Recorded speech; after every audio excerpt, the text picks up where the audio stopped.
મંગલમ કુંદ કુંદાર્યો જયધર્મસ્તુ મંગલમ સર્વ મંગલ માંગલ્યમ સર્વ કલ્યાણકારી પ્રદાનમ સર્વ ધર્માણમ જયમ જયતુ સહસ્રમ નમઃ ચિત સ્વભાવાય ભાવાય સર્વ ભાવાંતરચ્છતે.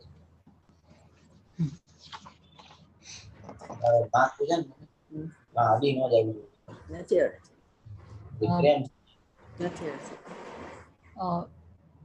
8/4/2021 જ્ઞાયક સ્વરૂપ પ્રકાશન પ્રવચન નંબર 9 પેજ 114. એમ જે પ્રકારે મારા જ્ઞાનનો વૈભવ છે તે સમસ્ત વૈભવથી દર્શાવું છું. જો દર્શાવું તો સ્વયમેવ દર્શાવું તો સ્વયમેવ પોતે જ પોતાના અનુભવ પ્રત્યક્ષથી પરીક્ષા કરી પ્રમાણ કરવું. હું તો દર્શાવું છું પણ તમે તમારા અનુભવથી પ્રમાણ કરજો. કેવળ સાંભળવાથી આત્માની વાત પ્રમાણ થાય એમ નથી. સાંભળીને તો છૂટી જશે.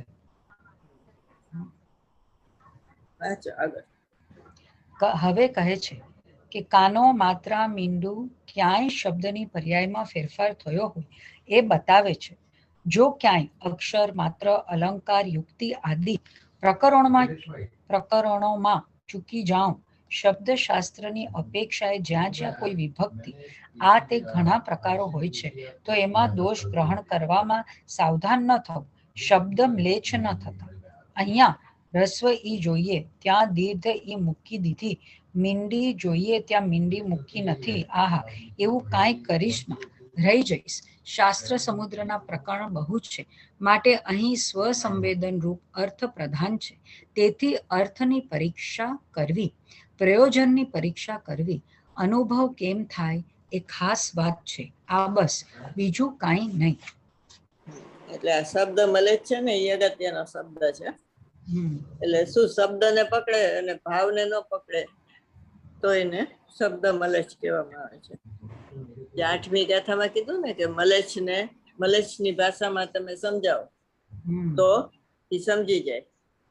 એટલે અહીંયા શબ્દ મલેચ્છનો અર્થ શું છે કે પોતે વિભાવ પકડે છે, સ્વભાવ પકડતો નથી.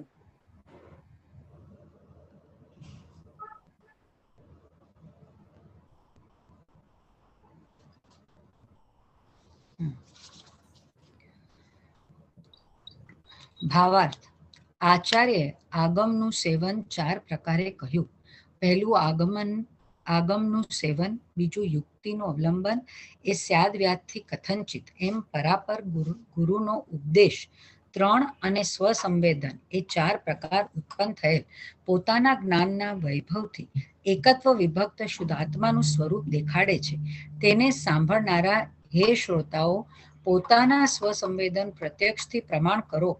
ક્યાંય કોઈ પ્રકરણમાં ભૂલું તો તેટલો દોષ ગ્રહણ ન કરવો. તેટલો દોષ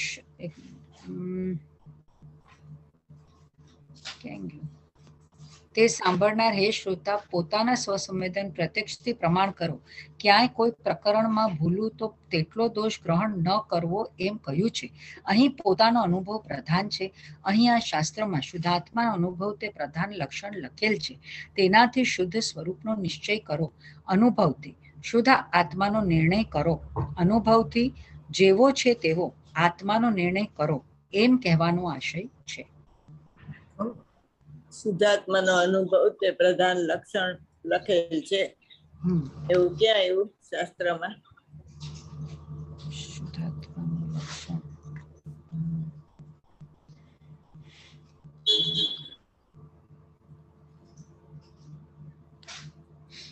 6ઠી ગાથા આમાં તો છે જ, એ તો આપણે કરીએ.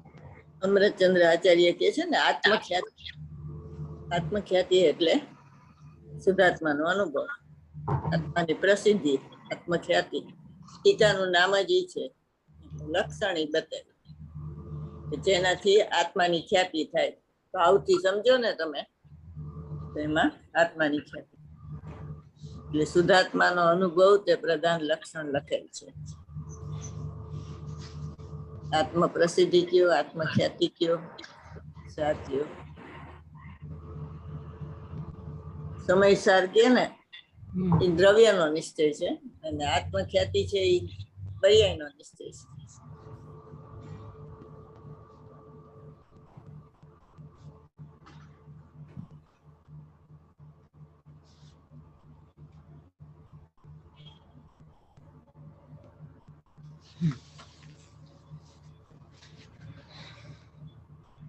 શું ફેર પડ્યો બેયમાં?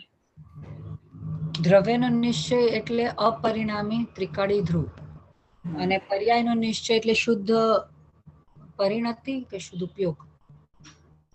બે. અને એમાં ઉપાદેયભૂત જ્ઞેય કોણ છે? ભગવાન આત્મા. જ્ઞાનની પર્યાયમાં એને જોઈને પરિણમી ગયો ને એનું નામ દ્રવ્ય નિશ્ચય. જાણનારો જણાય છે એ પરિણમનમાં આવે ને તો કહેવાય જાણનારો જણાય છે. ને હું જાણનાર છું ને જાણનારો જણાય છે, બે આવી ગયા. સમયસાર એટલે શું? દ્રવ્ય કર્મ, ભાવ કર્મ, નો કર્મથી રહી નવા સમયસારા એ કીધું ને, એ ભગવાન આત્માની વાત. એટલે હું જાણનાર છું ને કરનાર નથી, અકર્તા જ્ઞાતાની વાત આવી. અને જાણનારો જણાય છે ને ખરેખર પર જણાતું નથી, તો એમાં જ્ઞાનની પર્યાયનો નિશ્ચય. એટલે આત્મખ્યાતિ એ જ્ઞાનની પર્યાયનો નિશ્ચય છે. અનુભવ પર્યાયમાં હોય ને, અનુભવ કોનો હોય તો કે સમયસારનો, તો એ દ્રવ્ય. ચાલો વાંચો. પેલી ગાથાની ટીકા છે ને, જે એક જ લીટીમાં કરી છે. એટલે જે 4-5 લીટીઓ છે એમાં વાક્ય પૂરું એક 4-5 લીટી પછી થાય એમ. એક જ વાક્ય એમ, એમાં બધા વિશેષણ એવી રીતે લખ્યું છે. એની વિદ્વતા બતાવે છે અમૃતચંદ્ર આચાર્ય.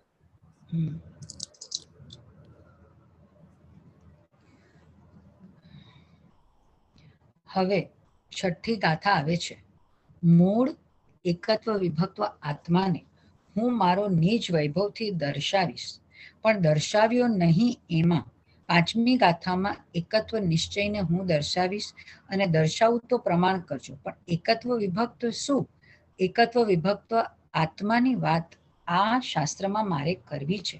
હવે ત્યારે શિષ્યને પ્રશ્ન થયો પાંચમી ગાથા સાંભળીને કે એકત્વ વિભક્ત આત્માને આપ દર્શાવવા માંગો છો તો એનું સ્વરૂપ કેવું છે અને એનો અનુભવ કેમ થાય? આ બે વાત એને કરી. દ્રવ્યનો નિશ્ચય પૂછી લીધો અને પર્યાયનો નિશ્ચય પૂછી લીધો. અનુભવનો વિષય પૂછ્યો, શુદ્ધ આત્માનું સ્વરૂપ અને એ શુદ્ધ આત્માનો અનુભવ કેમ થાય એની વિધિ કૃપા કરીને બતાવો. અનુભવનો વિષય દ્રવ્યનો નિશ્ચય અને અનુભવ કેમ થાય જ્ઞાનની પર્યાયનો નિશ્ચય. અનુભવનો વિષય દ્રવ્યનો નિશ્ચય, શુદ્ધાત્માનું સ્વરૂપ અને શુદ્ધાત્માનો અનુભવ કેમ થાય એ જ્ઞાનની પર્યાયનો નિશ્ચય.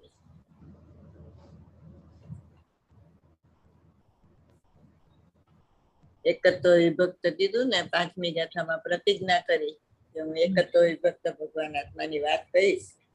એ પ્રતિજ્ઞા 415 ગાથા સુધી એમણે પાડી, બરોબર? તો એ એકત્વ વિભક્ત ભગવાન આત્માની વાત કરી તો એમાંથી પ્રશ્ન ઉઠ્યો. એટલે આ છઠ્ઠી ગાથાનું પૂર્વ ભૂમિકા છે. પાંચમી ગાથા છે ને, અને પૂર્વ ભૂમિકામાં આ વાત થઈ એટલે આ પ્રશ્ન ઉઠ્યો ને, એ પ્રશ્નના ઉત્તરમાં છઠ્ઠી ગાથા છે. દ્રવ્યનો નિશ્ચય ને પર્યાય નિશ્ચય, એટલે બે પેરેગ્રાફ એમાં આવી ગયા. પેલો પેરેગ્રાફ દ્રવ્યનો નિશ્ચય, બીજો પેરેગ્રાફ જ્ઞાનની પર્યાયનો.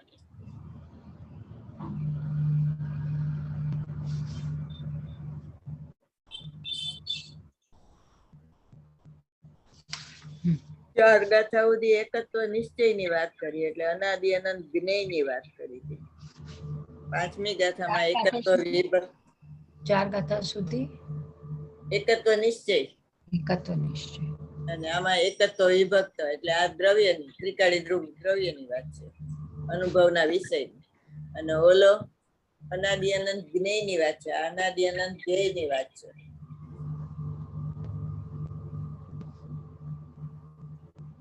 સમય નામનો પદાર્થ છે ને, એ અનાદિ અનંત જ્ઞેય છે. દ્રવ્ય ગુણ અને ઉપયોગ લક્ષણ વાળા.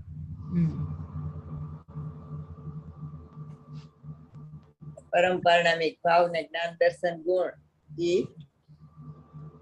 અનાદિ અનંત ધ્યેય ની વાત છે.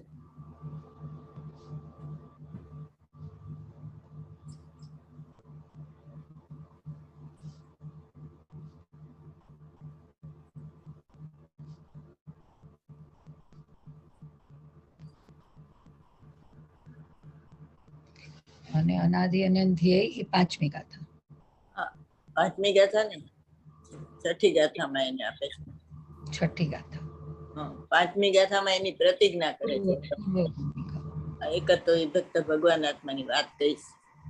એટલે શિષ્ય પ્રશ્ન પૂછ્યો અનુભવના વિષયનો અને અનુભવનો.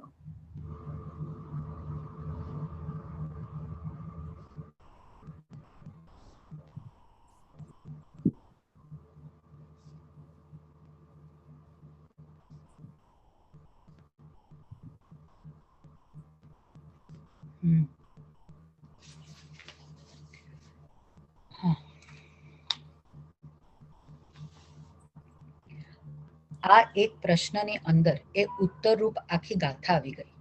ગુરુદેવ આમ બહુ ઉતારે છે કે ઋષભદેવ ભગવાનને ભરત મહારાજાએ પૂછ્યું હતું કે શુદ્ધાત્માનું સ્વરૂપ શું છે અને એનો અનુભવ કેમ થાય. ભગવાન મહાવીરને ગૌતમ ગણધરે પૂછ્યું હતું કે પ્રભુ શુદ્ધાત્માનું સ્વરૂપ મને બતાવો અને એનો અનુભવ કેમ થાય, એની રીત પણ મને બતાવો. શુદ્ધાત્માનું સ્વરૂપ તમે બતાવશો એ તો અધૂરું છે, એ તો તમે બતાવશો અને હું સાંભળીશ, પણ એનો અનુભવ કેમ થાય એ કહેશો ત્યારે પૂરું થશે, નહીતર તો અધૂરું રહે ને. પૂર્વાર્ધ કીધો પણ ઉત્તરાર્ધ કહી દીધો. બહુ લડાવે ગુરુદેવામાં. અનાદિ અનંત શિષ્ય છે ને એનો આ પ્રશ્ન છે અને અનાદિ અનંત ગુરુ છે એનો આ ઉત્તર છે. બરોબર. ઋષભદેવ ભગવાન ગુરુ તો ભરત એનો શિષ્ય, ગૌતમ મહાવીર ભગવાન ગુરુ તો ગૌતમ એના શિષ્ય. તો દરેક ગુરુ શિષ્ય વચ્ચે આ પ્રશ્ન ને આ જવાબ હોય છે. અનાદિ અનંત વાત છે.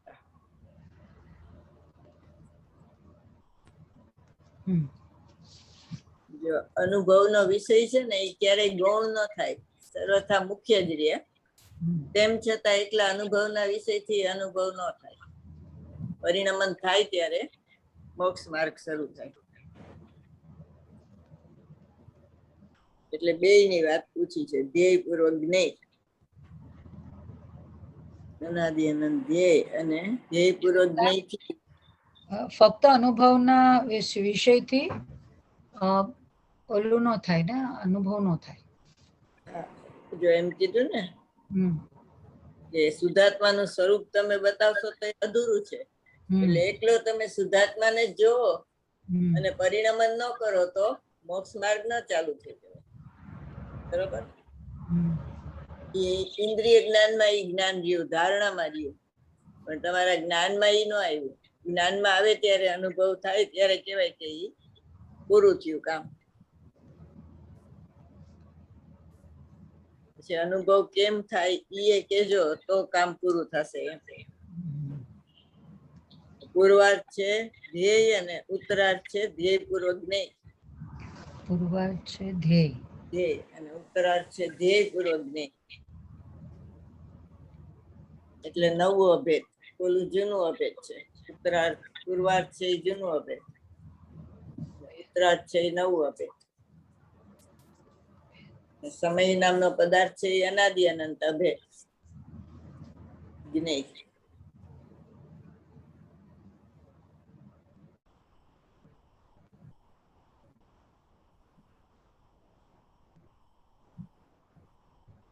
તો જૂનું અભેદ અને અનાદિ અનંત અભેદમાં શું ફરક? અનાદિ અનંત ધ્યેય છે ને એ તો પર્યાયથી રહી જ છે.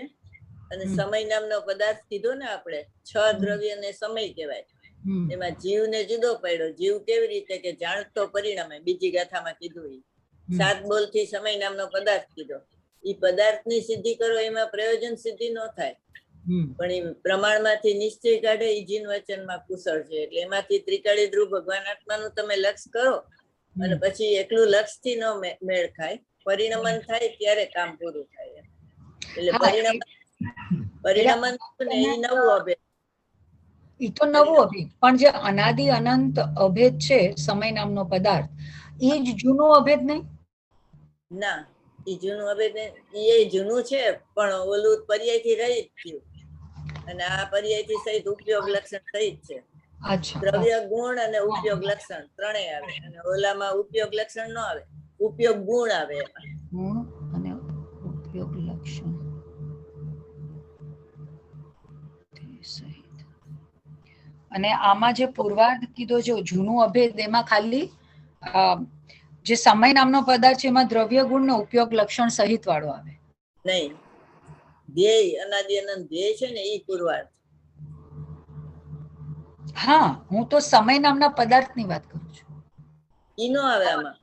તમે ત્રણ અભેદ કીધા ને? કીધા, પણ આમાં સમય નામનો પદાર્થ છે ને એ તો વસ્તુની સ્થિતિ બતાવી કે તમારું આવું સ્વરૂપ છે, દ્રવ્ય ગુણ ને પર્યાય વાળું, બરોબર? હવે એમાંથી તમે દ્રવ્યનું લક્ષ કરો, દ્રવ્ય છે એ અનાદિ ધ્યેય છે, પર્યાય થી રહિત. ઉપયોગ લક્ષણ છે ને જે ઉત્પાદ વ્યય, એ અનાદિ અનંત છે, પણ એ પર્યાય થી રહિત છે ભગવાન આત્મા. ધ્રુવમાં ઉત્પાદ વ્યય ન હોય, બરોબર? એનું લક્ષ કરો ને ત્યારે નવું અભેદ પ્રગટ થાય, ધ્યેય પૂર્વક નહીં કહેવાય. ઓલું અભેદ તો અનાદિ અનંત સ્થિતિ છે જ, એવી છ એ દ્રવ્યમાં છે એવી રીતે એ છે. એટલે ઈ છે ને પર્યાર્થિક નહીં નો પારિણામિક ભાવ થયો, એમાં ઉપયોગ લક્ષણ આવ્યું ને. પૂર્વાર્ધમાં પર્યાર્થિક નો પારિણામિક ભાવ નો આવે ને, એ તો સમય નામના પદાર્થમાં આવે. હા, એની જ વાત કરું છું કે એમાં ઉપયોગ જે છે એ પર્યાર્થિક નહીં નો પારિણામિક ભાવ છે. ત્રણેય લખું, કારણ કે દ્રવ્યમાં જે ઉપયોગ છે ને એ દ્રવ્યાર્થિક નહીં નો પારિણામિક ભાવ છે. તો આ લખાવો તો ત્રણેય, પૂર્વાર્ધ, ઉત્તરાર્ધ અને સમય નામનો પદાર્થ. પેલા લખો અનાદિ અનંત ધ્યેય. હા, એટલે ઈ પર્યાય થી રહિત, બરોબર? ઉત્પાદ વ્યય થી રહિત, પર્યાય થી રહિત, પ્રમત અપ્રમત થી રહિત, નવ તત્વ થી રહિત, ગુણભેદ થી રહિત, બરોબર? સાપેક્ષ નિરપેક્ષ પર્યાય થી રહિત. એ બધો એ ધ્યેય નો વિષય, દ્રષ્ટિ નો વિષય છે. શ્રદ્ધા એક આને જ સ્વીકારે, બીજા કોઈ ન સ્વીકારે, બરોબર? બીજો સમય નામનો પદાર્થ છે, એ અનાદિ અનંત જ્ઞેય છે, બીજી ગાથામાં કીધું.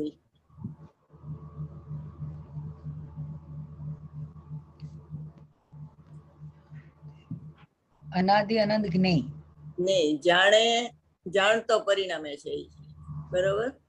બાકીના પાંચ દ્રવ્યને સમય કહેવાય, પણ એ જાણતા નથી, ખાલી પરિણામન છે, બરોબર?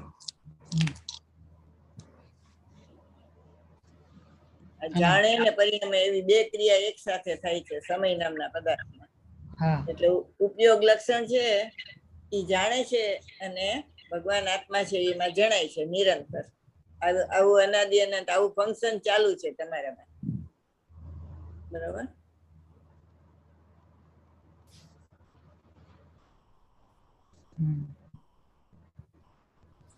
આ વસ્તુ સ્થિતિ બતાવી તમને.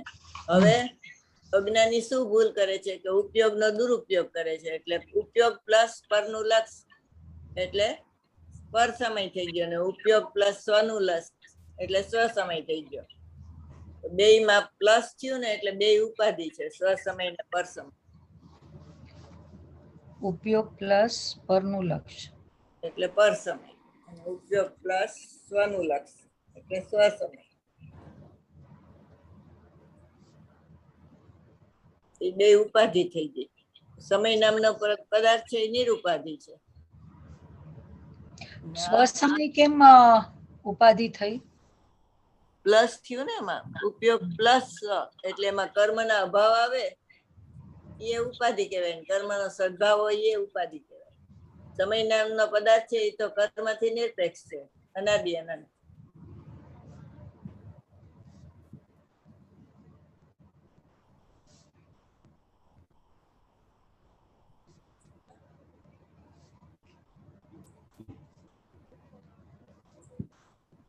હમ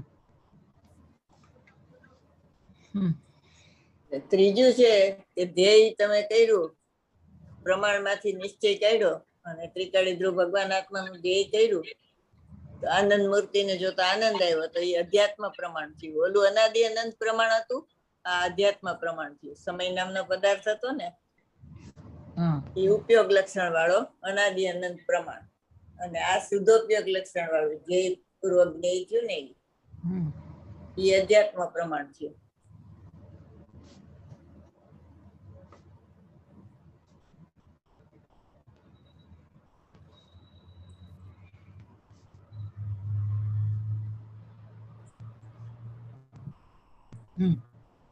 પૂર્વાર્ધ છે એ ધ્યેય છે, અને ઉત્તરાર્ધ છે એ જ્ઞેય છે, ધ્યેય પૂર્વક જ્ઞેય છે.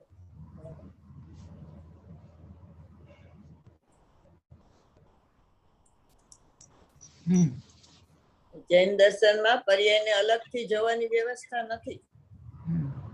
જે સમય રહિત કયો ને એ જ સમય સહિત થાય છે.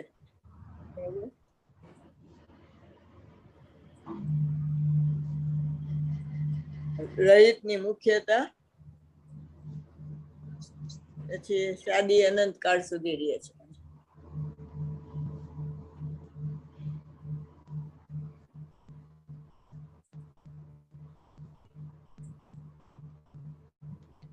રહિતની મુખ્યતા શાદી અનંત કાળ.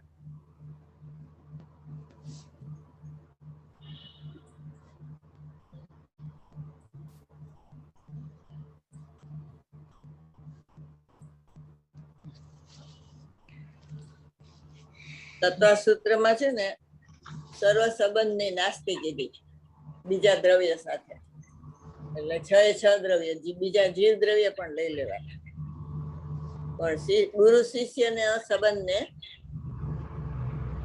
નાસ્તી નથી કીધી.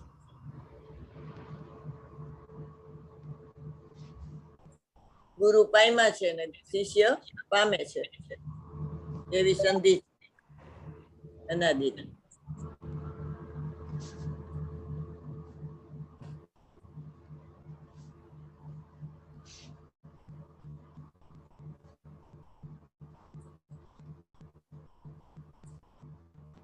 અનાદિ શિષ્યનો પ્રશ્ન છે અને અનાદિ ગુરુનો આ ઉત્તર છે. છઠ્ઠી થાય.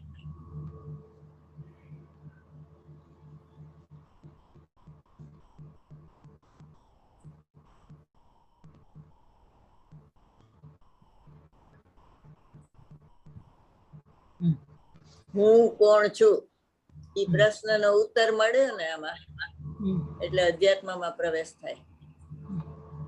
બરાબર.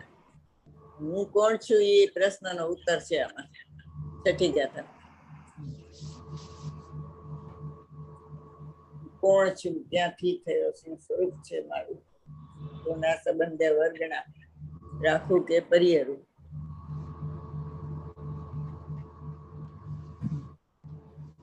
એક પણ સંસારી સંબંધની સ્થાપના નથી જૈન દર્શનમાં, એક ગુરુ શિષ્ય સિવાય.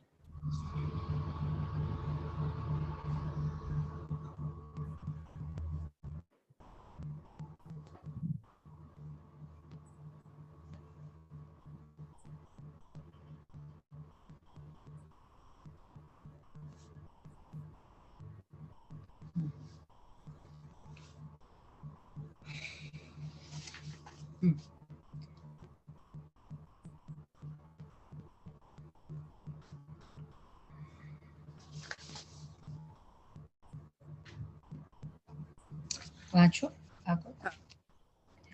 આ શિષ્ય છે ને આ ગુરુ છે, આ એક સંધિ છે. શિષ્ય બીજું કાંઈ પૂછતો નથી. 6 દ્રવ્યનું સ્વરૂપ, 9 તત્વોનું સ્વરૂપ, 8 કર્મનું, કર્મ પ્રકૃતિનું, લોકનું સ્વરૂપ, લોક વિભાગનું સ્વરૂપ, આહા શું નિશ્ચય, શું વ્યવહાર, શું નિમિત્ત, ઉપાદાન, કાંઈ પૂછતો નથી. એકલા શુદ્ધાત્માનું સ્વરૂપ મારે જાણવું છે. આપને કહેવાનો ભાવ આવ્યો છે, મને સાંભળવાનો ભાવ આવ્યો છે. મને એ જ કહો પ્રભુ, આજ સુધી સાંભળ્યું નથી, પણ સાથે સાથે મને અનુભવની કળા બતાવતા જજો. પ્રયોજનભૂત પ્રશ્ન છે અને પ્રયોજનભૂત જવાબ છે આમાં. બાકી બધું જાણવું એ અપ્રયોજનભૂત છે. આ જે બધું લિસ્ટ બતાવ્યું ને બધું અપ્રયોજનભૂત છે. એટલે પેલા બધું જાણી લઉં ને પછી અનુભવ કરો એમ નહીં. પ્રથમ તું આત્માને જાણ એવો આદેશ છે 17-18 ગાથામાં કુંકુન ભગવાનનો.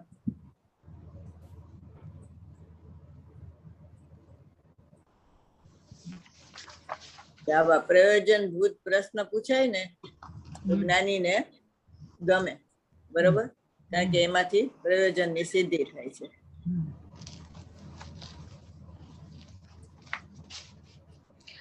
ગુરુ પ્રસન્ન થાય છે, બધું આપી દે છે. એક છઠ્ઠી ગાથામાં 415 ગાથાનો સાર છઠ્ઠી ગાથામાં આપી દીધો છે. દ્રવ્યનો નિશ્ચય અને પર્યાયનો નિશ્ચય. અકર્તાને કરતા બે બતાવ્યું. કરતા બુદ્ધિ ટળી ગઈ, સમ્યક પ્રકારે કરતા થયો. જ્ઞાતા બુદ્ધિ ટળી, સમ્યક પ્રકારે જ્ઞાતા થયો. બધો પ્રકાર આની અંદર જેટલું કાઢીએ એટલું ઓછું છે. બધો પ્રકાર ભર્યો છે આમાં. એટલે આ છઠ્ઠી ગાથા છે એમાં સમયસારની શરૂઆત છે અને સમયસારની પૂર્ણતા છે. બાકી બધી ગાથા છે એ એનો વિસ્તાર છે, બરોબર? 415 ગાથા એનો વિસ્તાર છે.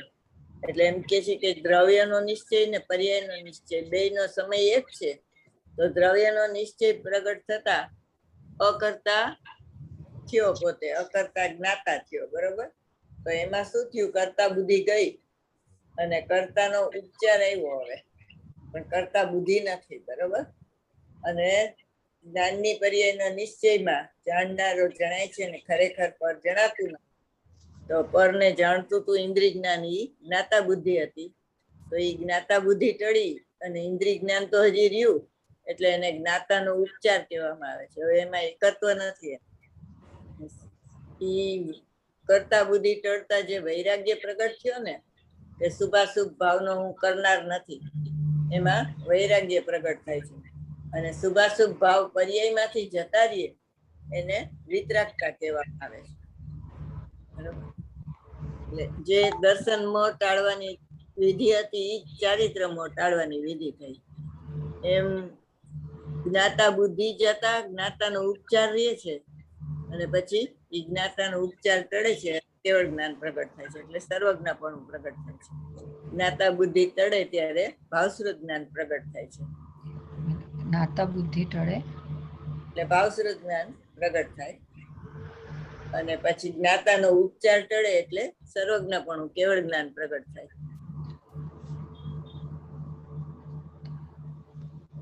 દર્શન મોહ જાય એટલે સમ્યક પ્રકારે કરતા થયો અને સમ્યક પ્રકારે જ્ઞાતા થયો એમ કહેવામાં આવે છે.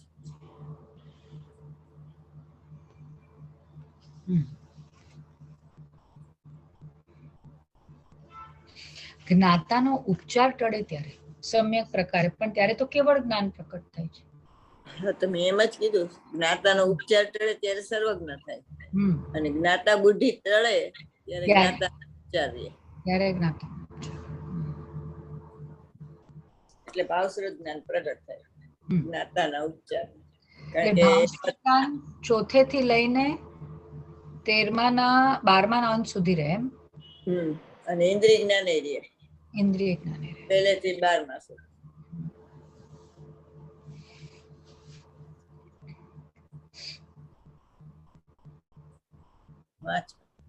હવે પ્રશ્ન ઉત્પન્ન થાય છે કે એવો શુદ્ધાત્મા કોણ છે કે જેનું સ્વરૂપ જાણવું જોઈએ એટલે અનુભવવું જોઈએ?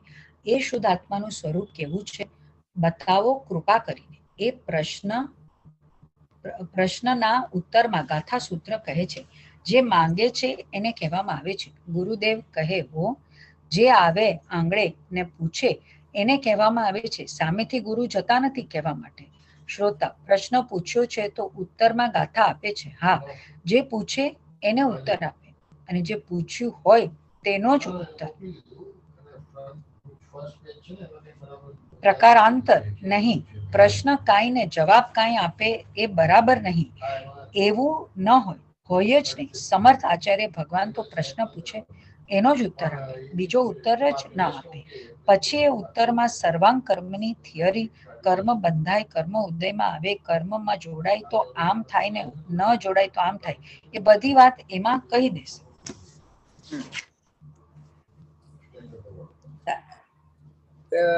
મુખ્યતા નથી એની, એમ કીધું ને આગળ. આ મુખ્યતા કોની છે? શુદ્ધાત્માને જાણવાની.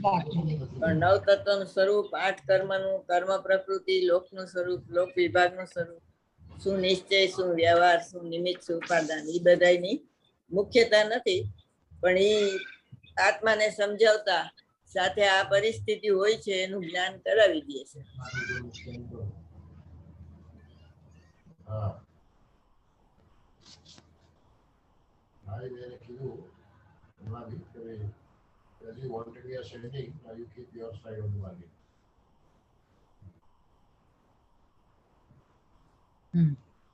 એને પ્રશ્ન શું પૂછ્યો તો? શુદ્ધાત્માનો પ્રશ્ન પૂછ્યો તો, બરોબર. અને ઉત્તરમાં પછી ઈ તો શુદ્ધાત્માનો એને ઉત્તર આપ્યો, પણ પછી ઉત્તરમાં સર્વાંગ કર્મની થિયરી, કર્મ બંધાય, કર્મ ઉદયમાં આવે, કર્મમાં જોડાય, અને આમ થાય તો ન જોડાય, અને આમ થાય, એ બધી વાત કહી દે છે. તો એ પ્રયોજનભૂત વાત નહોતી તો શું કામ કીધી?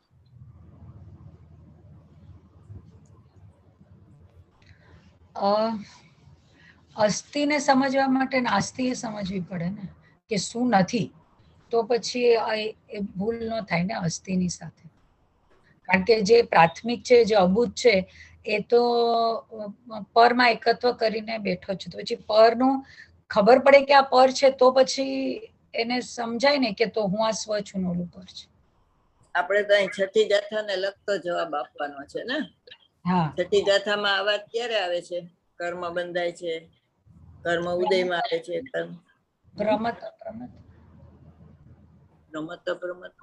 પ્રમત તો પહેલે 1 થી 6 ગુણસ્થાન ને, ગુણસ્થાનમાં કર્મ ને સાપેક્ષતા આવે ને. કાઢો મૂળ સમયસરની છઠ્ઠી ગાથા કાઢો. આમાં લખીએ છે, આમાં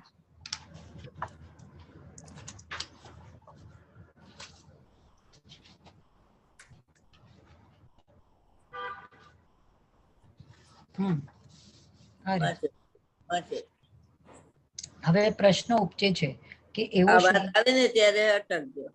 કર્મની થિયરી, કર્મ બંધ થાય, ઉદયમાં આવે. હવે પ્રશ્ન ઉપજે છે કે એવો શુદ્ધ આત્મા કોણ છે કે જેનું સ્વરૂપ જાણવું જોઈએ? એ પ્રશ્ન ઉત્તરરૂપ ગાથા સૂત્ર છે. નથી અપ્રમાદ કે પ્રમત નથી, જે એક જ્ઞાયક ભાવ છે એ રીત શુદ્ધ કથાય, ને જે જ્ઞાત તે તો તેજ છે. ગાથાર્થ: જે જ્ઞાયક ભાવ છે તે અપ્રમત પણ નથી અને પ્રમત પણ નથી. એ રીતે એને શુદ્ધ કહે છે. વળી જે જ્ઞાયકપણે જણાયો તે તો તે જ છે, બીજો કોઈ નથી. ટીકા: જે પોતે પોતાથી સિદ્ધ હોવાથી, કોઈથી ઉત્પન્ન થયો નહીં હોવાથી, અનાદિ સત્તારૂપ છે, કદી વિનાશ પામતો નહીં હોવાથી, અનંત છે, નિત્ય ઉદ્યોતરૂપ હોવાથી ક્ષણિક નથી, અને સ્પષ્ટ પ્રકાશમાન જ્યોતિ છે, એવો જે જ્ઞાયક એક ભાવ છે તે સંસારની અવસ્થામાં અનાદિ બંધ પર્યાયની નિરૂપણાથી અપેક્ષાથી શિરની જેમ કર્મ પૂતગલો સાથે એકરૂપ હોવા છતાં દ્રવ્યના સ્વભાવની અપેક્ષાથી જોવામાં આવે તો દુરંત કષાય ચક્રના ઉદયની કષાય સમૂહના ઉપર ઉદયની વિચિત્રતાના વશે પ્રવર્તા જે પુણ્ય પાપને ઉત્પન્ન કરનાર સમસ્ત અનેકરૂપ શુભાશુભ ભાવો તેમના સ્વભાવે પરિણમતા નથી. એટલે આ કર્મની વાત કરી ને, કર્મ પૂતગલ સાથે એકરૂપ હોવા છતાં શું કામ કરી? મેં એમ કીધું એ શું કામ કરી કે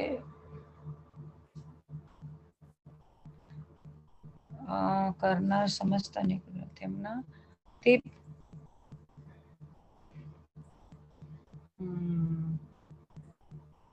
તે સમસ્ત અન્ય દ્રવ્યના ભાવરૂપ થતો નથી. એટલે આ બધા અન્ય દ્રવ્ય છે ને એ ભાવ કર્મરૂપ જીવ થતો નથી. એમ એટલે આ દ્રષ્ટિના વિષયની વાત છે. તો પેલા ચાર બોલ કીધા ને એ તો પ્યોર દ્રષ્ટિના વિષયના છે. અનાદિ અનંત, હમ. નિત્ય ઉદ્યોતરૂપ, સ્પષ્ટ પ્રકાશમાન જ્યોતિ, જ્ઞાયક એક ભાવ છે. બરોબર, એ પ્યોર દ્રષ્ટિનો વિષય છે. હવે આ દ્રષ્ટિનો વિષય તો એને બતાવી દીધો. હવે આવું છે તમારું દ્રવ્ય. ત્યારે પર્યાયમાં શું છે તો કે દ્રવ્ય સ્વભાવની અપેક્ષાથી જોવામાં આવે ને તો દુરંત કસાય ચક્ર ઉદયના સમૂહના અપાર ઉદયોની વિચિત્રતાને વસે. એટલે કર્મનો ઉદય આવે છે અને પુણ્ય પાપને ઉત્પન્ન કરે છે. પોતે એમાં જોડાય છે તો પુણ્ય પાપ ઉત્પન્ન કરે છે. અને સમસ્ત અનેકરૂપ શુભ અશુભ ભાવો તેમના સ્વભાવે પરિણમતો નથી. એટલે ઉદય આવે છે, એમાં જોડાય છે અને નવા બંધાય છે, પણ આ કસાય ચક્રમાં પોતે જોડાતો નથી. વિચારી ધ્રુવ ભગવાન આત્મા આ બધા પર્યાયમાં ભાવ બને છે. બરોબર, નિમિત્ત નિમિત્ત એમ. એટલે પોતે જોડાતો નથી ને તો જ્ઞાયક ભાવ જળ ભાવ રૂપ થતો નથી. એટલે પોતે દ્રવ્ય કર્મમાં જોડાતો નથી. તો અહીંયા દ્રવ્ય કર્મ ને આત્માનું વેદનાન છે. એ દ્રવ્ય કર્મ છે એ નિમિત્ત છે અને આત્મા છે એ ઉપાદાન છે. એટલે નિમિત્તનું લક્ષ છોડ્યું શું કે ઉપાદાનમાં આવ્યો છું. એટલે એમ કે છે કે એક તો આ પર્યાયના ભાવ રૂપે થતો નથી. આવા ભાવ એની પર્યાયમાં ભજે છે તો પણ, અને પોતે જળ ભાવ રૂપ થતો નથી. એટલે દ્રવ્ય કર્મ રૂપ થતો નથી. બરોબર, એટલે દ્રવ્ય કર્મ નું લક્ષ છૂટે તો આ રાગ આદિ ની બધા ભાવ થાય, ન થાય. બરોબર, એટલે એ દ્રવ્ય કર્મ નું જ લક્ષ છોડી દે છે તો સીધી ઉપાદાન ઉપર નજર જાય છે તો આ આશ્રવ ઉભા જ ન થાય. એમ ભાવ કર્મ ઉત્પન્ન ન થાય. એટલા માટે એમ કે છે કે ઈ તેથી પ્રમત પણ નથી, અપ્રમત પણ નથી. શુભ ભાવ થાય એના અભાવ પૂર્વક શુદ્ધ ભાવ થાય. તો પ્રમત નથી, અપ્રમત નથી. તે સમસ્ત અન્ય દ્રવ્યના ભાવોથી ભિન્નપણે ઉપાસવામાં હતા. અન્ય દ્રવ્ય એટલે પૂતગલ અને એના ભાવો એટલે 8 કર્મ જે બધાય છે ને એ કારમણ વર્ગણા છે એ પૂતગલ છે. અને એના નિમિત્તે જે 8 કર્મ બધાય છે એ અન્ય દ્રવ્યના ભાવો છે. અને એનાથી ભિન્નપણે ઉપાસવામાં આવતા શુદ્ધ છે. એટલે ઉપાસવામાં આવે તો શુદ્ધ છે. એટલું શુદ્ધ છે એમ કેવાથી શુદ્ધ નથી થતો. એટલે એનું લક્ષ કરીને પરિણમી જાય ત્યારે એને શુદ્ધ કહેવાય છે. એટલે આ પરિસ્થિતિ બતાવી પર્યાય. એટલા માટે આમાં કર્મનું વર્તન કર્યું છે એમ. અને ઈ રૂપે ઈ થતો નથી. એટલે જેને પરિચય છે એને તો કર્મનો અને ભાવ કર્મનો જ પરિચય છે. એને ભગવાન આત્માનો પરિચય નથી. એટલે કે છે કે તારી પર્યાયમાં આવું બધું ભજે છે પણ તારો ભગવાન આત્મા ઈ રૂપે થતો નથી. તદ્રૂપો ન ભવતી એમ એટલે બતાવ્યું છે.